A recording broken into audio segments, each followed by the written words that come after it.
Հայաստանում տնտեսական ակտիվության աճի տեմպը հունվարի 7,6%-ից փետրվարին նվազել է, կազմելով 7,2%։ Տվյալները ներկայացված են Համաշխարհային բանկի ամսական տնտեսական ամփոփագրում։ Միաժամանակ ըստ զեկույցի արդյունաբերության եւ շինարարության ոլորտներում պահպանվել է բարձր աճ։ Գնաճը շարունակել է աճել մարտին հասնելով 4,5%-ի, ինչը հիմնականում պայմանավորված է սննդամթերքի գների բարձրացմամբ։ Փետրվարին վերականգնվել են արտաքին առևտրի հոսքերը։ Շտաբ բուժօգնության աշխատակիցներին կտրամադրվի 40,000 դրամ միանվագ պարգևատրում։ Փոփոխությունը կապված է աշխատավարձերի բարձրացման հաշվարկների հետ, որոնք իրականացվել են մարտի 1-ից։ Քանի որ աշխատակիցներն արդեն ստացել են մարտ ամսվա աշխատավարձը, նախատեսվել է միանվագ վճարում տարբերությունը փոխհատուցելու նպատակով։ Բժիշկների, բուժքույրերի եւ ֆելդշերների համար նախատեսված է մոտ 20% աճ, իսկ գծային բրիգադների վարորդների համար 30%։ Երևանում տրանսպորտային վճարումների հավաքագրումը վերջին 2 շաբաթում աճել է 235 միլիոն դրամով։ Այս մասին հայտնել է քաղաքապետ Տիգրան Ավինյանը։ Փոփոխությունը կապված է վճարման նոր մեխանիզմի ներդրման հետ, որը նպաստել է կարգապահության բարձրացմանը եւ նախկինում չվճարող ուղևորների ներգրավմանը։ Հավաքագրված լրացուցիչ միջոցները համարժեք են մոտ 8 նոր ավտոբուսի արժեքին։ Հավաքագրումների աճը կազմել է շուրջ 29,9%։ Ապրիլի 1-ից Հայաստանում ուժի մեջ է մտել էլեկտրամոբիլների գույքահարկի հաշվարկման նոր մեթոդաբանություն։ Եթե էլեկտրամոբիլն ունի էլեկտրոնային անձնագիր, գույքահարկը հաշվարկվում է այնտեղ նշված տվյալների հիման վրա։ Այդպիսի փաստաթղթի բացակայության դեպքում կիրառվում է հաշվարկման նոր բանաձև։ Մինչև 250 դիաուժ հզորության դեպքում ցուցանիշը բաժանվում է 1,5-ի, 251 դիաուժ եւ բարձր հզորության դեպքում կիրառվում է երկփուլ հաշվարկ։ Առաջին 250 դիաուժը բաժանվում է 1,5-ի, իսկ մնացած մասը 2,5-ի, ապա արդյունքները գումարվում են։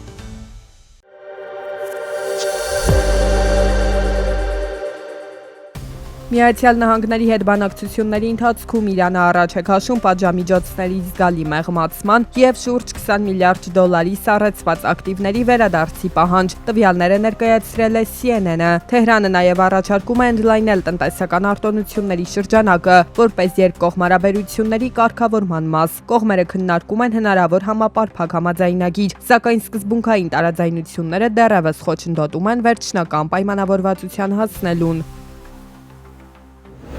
Ուկրաինան պարտատերերի հետ համաձայնության է եկել պետական պարտքի վճարումները մինչև 2030 թվականը հետաձգելու վերաբերյալ։ Այս մասին հայտնել է Ուկրաինայի ֆինանսների նախարարությունը։ Հետաձգված վճարումը կիրականացվի այդ ժամանակահատվածի ավարտից հետո հավասար չափաբաժիններով, յուրաքանչյուր 6 ամիսը մեկ։ Արժույթի միջազգային հիմնադրամն ապրիլին հայտնել էր, որ Ուկրաինայի պետական պարտքը 2026-ին կտրուկ կաճի, հասնելով ՀՆԱ-ի 122,6%-ին, իսկ 2027-ին հետագա աճով կհասնի 137,1%։ Ամերիկյան Apple ընկերությունը երկարաձգել է Ռուսաստանում գրանցված իր 2 հիմնական ապրանքանիշերի իրավական պաշտպանության ժամկետը մինչև 2036 թվականը։ Խոսքը վերաբերում է Apple-ի լոգոին եւ դրա հետ կապված ապրանքանիշերին, որոնք կիրառվում են էլեկտրոնային սարքերի, միկրոչիպերի, համակարգիչների եւ ծրագրային ապահովման վրա։ Չնայած նրան, որ Apple-ը 2022-ին դադարեցրել է իր արտադրանքի վաճառքը Ռուսաստանում, ընկերությունը շարունակում է պահպանել իր մտավոր սեփականության իրավունքները երկրում։ Տիտանիկի ուղևորուհու կրած փրկարարական բաճկոնը աճուրդում վաճառվել է 670,000 ֆունտ ստերլինգով։ Բաճկոնը պատկանել է առաջին կարգի ուղևորուհի Լաուրա Մեյբլ Ֆրանկատելին, ով այն կրել է նավի խորտակման ժամանակ փրկարար նավակ տեղափոխվելիս։ Այն առանձնանում է նրանով, որ ստորագրված է ինչպես իր, այնպես էլ նույն նավակի մյուս վերապրածների կողմից։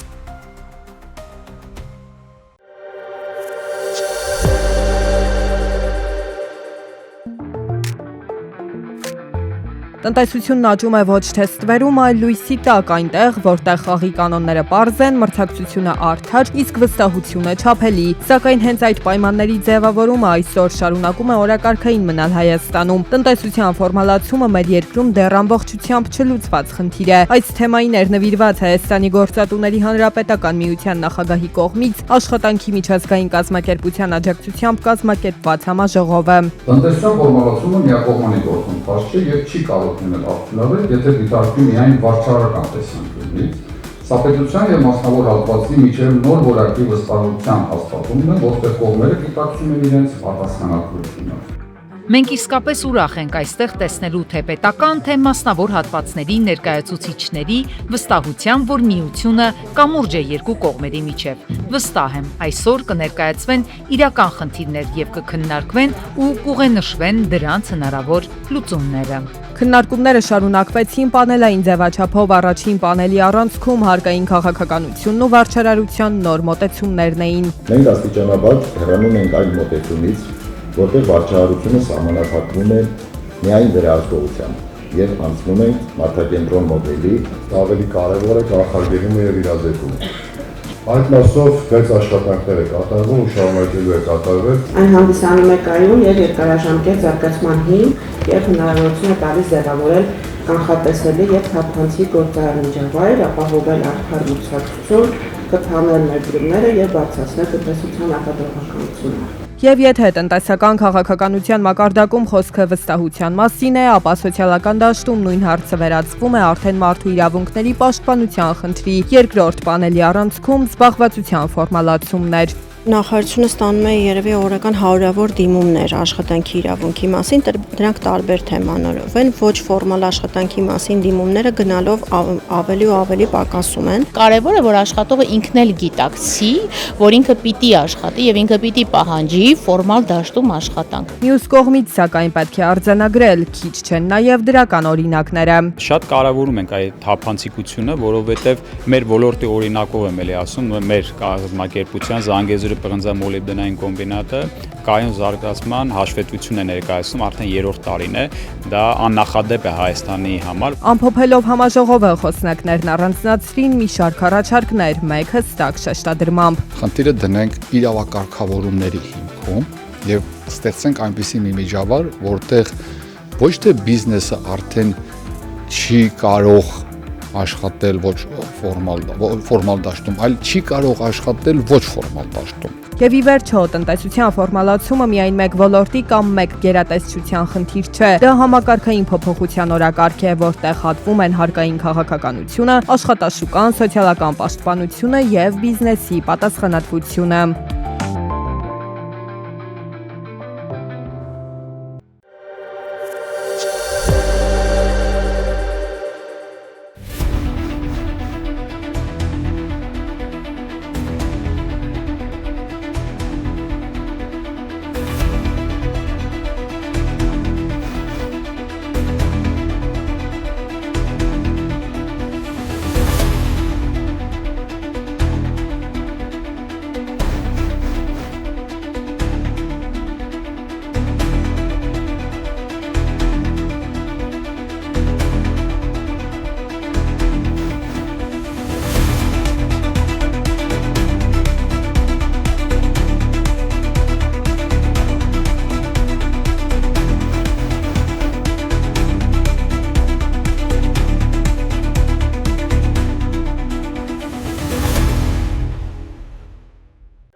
Հայաստանի սննդամթերքի անվտանգության տեսչական մարմնի տեսուչների հսկողությամբ ոչնչացվել է Nestlé ընկերության նանապրանքանիշի մանկական սննդի Հայաստան ներկրված խմբաքանակ։ Ոչնչացման պատճառը մանկական սննդի չոր, արագ լուծվող կաթնային եւ կաթնաթթվային խառնուրդների խմբաքանակներում հայտնաբերված վտանգավոր տոքսինի հնարավոր առկայության ռիսկն է։ Իրականացված վերահսկողության արդյունքում որոշում է կայացվել սահմանված կարգով ոչնչացնել մոտ 9700 կիլոգրամ ընդհանուր քաշով խմբաքանակ, պահպանելով անվտանգության բոլոր կանոնները։